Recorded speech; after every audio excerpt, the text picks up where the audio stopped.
Well, good morning.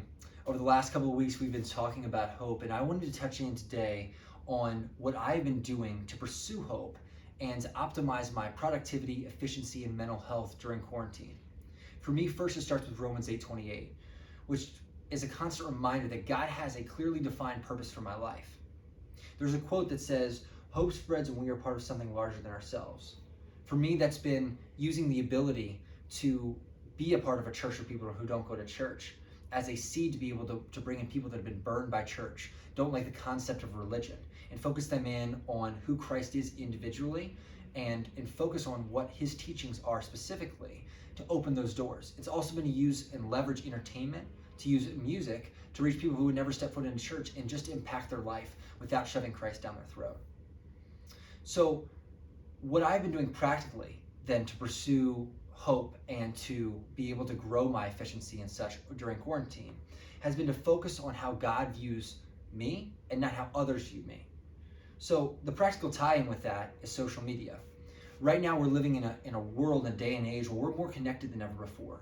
Yet statistically, we are significantly more lonely than ever before.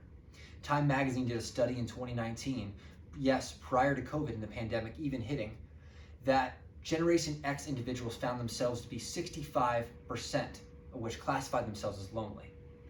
For Generation Z individuals, 18 to 22, taking it even younger, 79% said, "I'm lonely." It's a staggering statistic. So how can we work against loneliness? How can we pursue hope?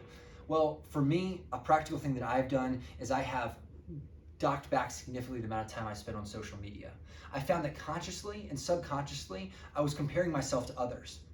I was looking at individuals that, quite frankly, may have spent 30 or 45 minutes editing that post or might just be more attractive than I am. And I was looking lustfully and comparing myself and finding myself more depressed because I could not be what they were. Well, the big change for me is realizing that God doesn't view me that way. God views me through his perspective. And if I can somehow begin to put on that lens and focus on how he's viewing me and my performance and my barometer, it's created a new sense of energy and motivation to continue to stay focused on his path and know that the blessings will come from that.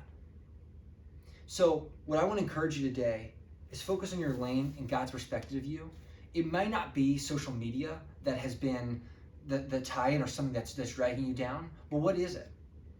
Ultimately, identifying this, adopting God's filter and his perspective, and adhering to a barometer that's set by him and not by others is going to lead to a happier, healthier you. Happy birthday, Dad.